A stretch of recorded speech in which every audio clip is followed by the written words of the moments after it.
Sorry about that. All right, here's your top four for tonight. Reminder, just top four because we only had 16 players tonight. So we've got Marvin the Imp on Hurukira versus Roshi on Xenon Talir.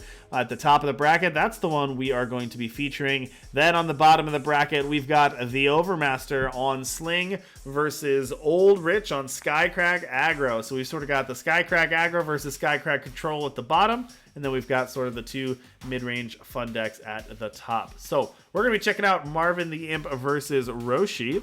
And our players are actually in the game already. So we don't need to talk about their deck lists anymore. You know how they work. Let's get down to the action and let's see your semifinals. Marvin the Imp of Team Not Tavrot versus Roshi. Let's head down to the action.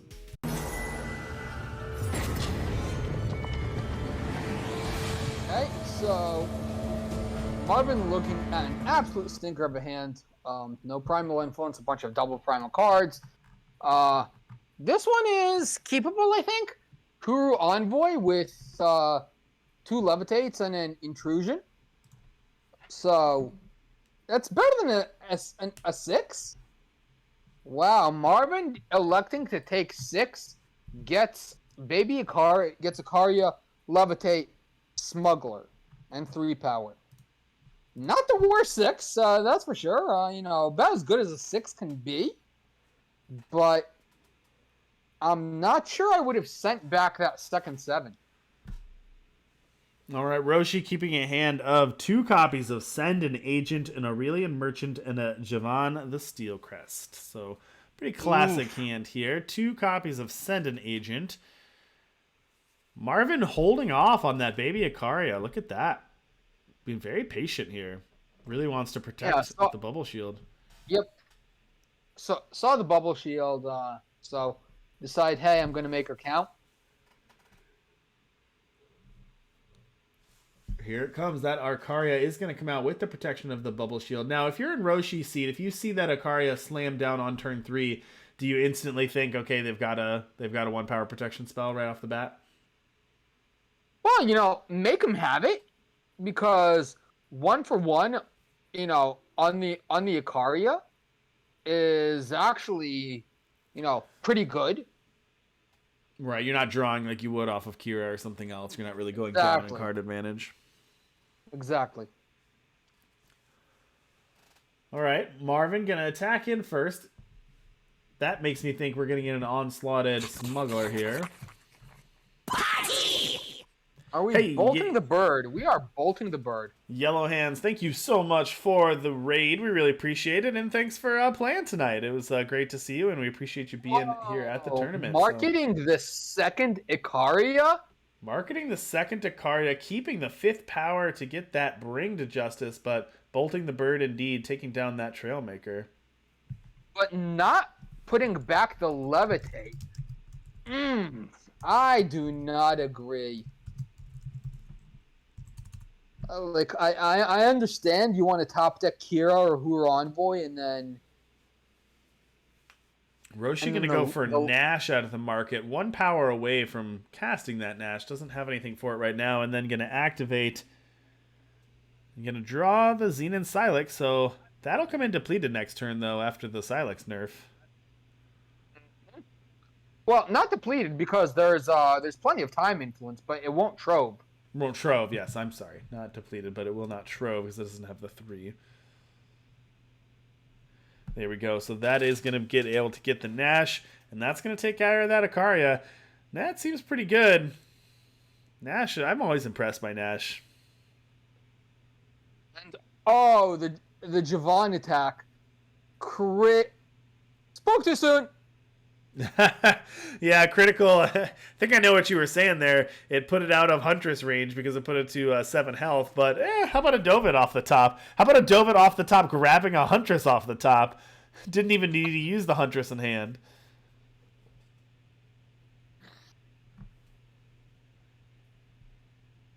Okay, so Marvin running low on gas. Indeed. That's another Huntress, but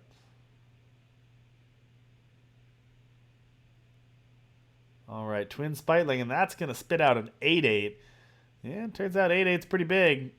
Marvin does have the Levitate, but Another. How about a third copy of Huntress? Can we train? Can we chain Huntresses? We can. We can. It Ooh, does not feel good. It's gonna get blown out by this Sending Agent if Marvin goes for it.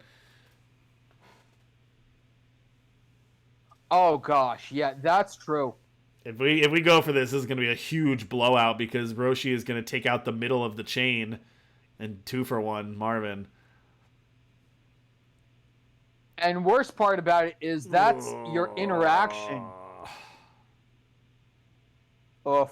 Oof. Blown out.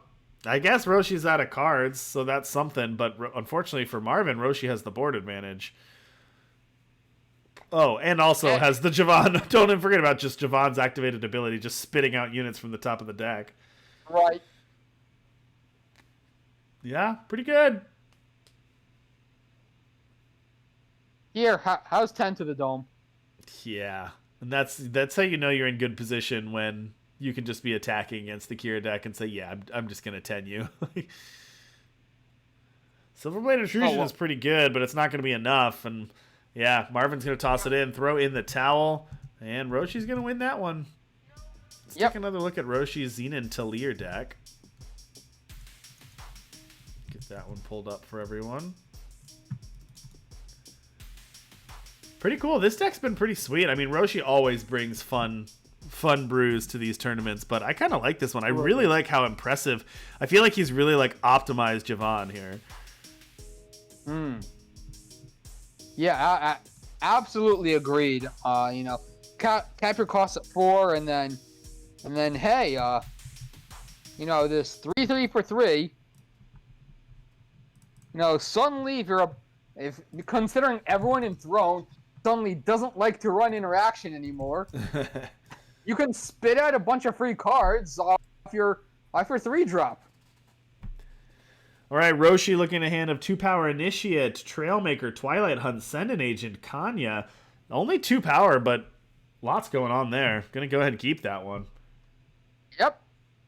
It's a good keep. Marvin's got Ikaria, Huntress, Bubble Shield. Ooh, Roshi on the play again. Play draw been benefiting Roshi so far.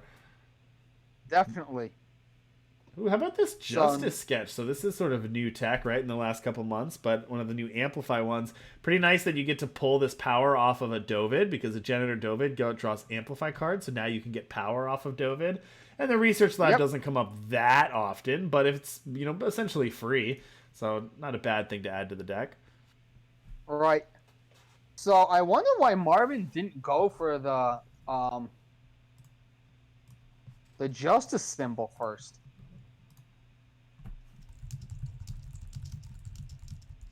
And, oh boy.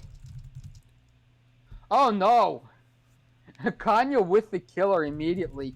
And the 2 dorks are going to come in and play 2 sigils.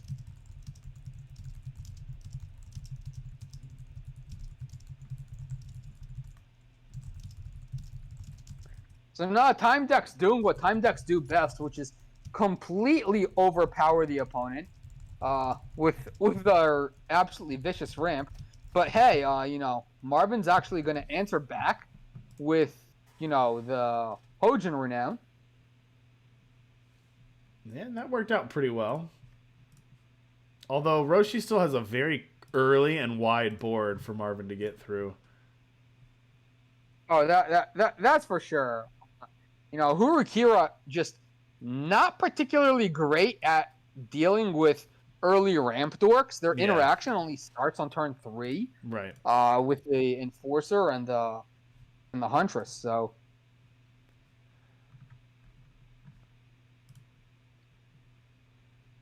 yeah, it's a little tough.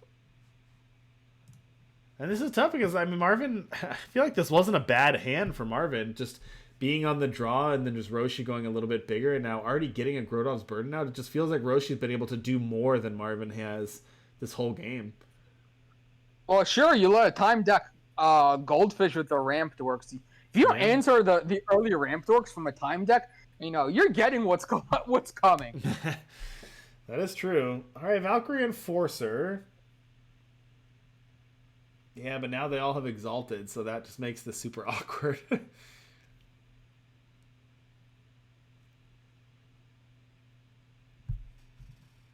Does the silence? How does the silence work with Grodo's burden? If you silence one of these, does it lose the exalted? Because the Grotov's burden that's providing it. Right. So even if you silence it, it just still gets it from the burden. Yep. Yeah, that's tough. Yeah, Hurikira doesn't actually have a lot to deal with relics. No, and I mean you can huntress one of these units, but it doesn't really accomplish anything.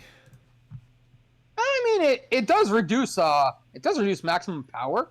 Like you can try and silence one of these things, and huntress another. It doesn't remove the scouts from the board though. Yeah, and that's an awkward one because that just gave the killer. You huntress the one with the killer, okay, and then you're going to silence it, so you lose the killer and lose the pump. Yeah. Okay, so smart play by Marvin. That was one way to do that, was to get rid of the killer train and shut off the ramp while you're at it.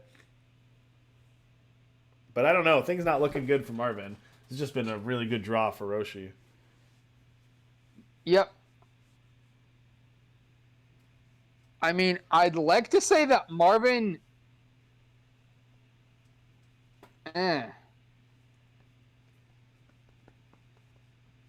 Like, I think you have to play out the baby Ikaria and then ramp her because you have nothing else to... Or you could play... No, you could play out the Huntress. Yeah. But again, what does the Huntress actually do on this board? So you have to ramp Ikaria. Yeah, I think you got to try to just win in the air. Just get some flyers out. Hope that Roshi can't race you or deal with your flyers. No killer, no Nash, and just try to pump through. I mean, maybe get through like a trick shot ruffian, an attack or two, and then trick shot ruffian for the win. Right. Yeah, that absolutely has to be the plan. But here's the Nash from the time etching, so. That plan's not long for this world. There's no way for Marvin to stop Roshi from playing the Nash next turn. Uh-oh.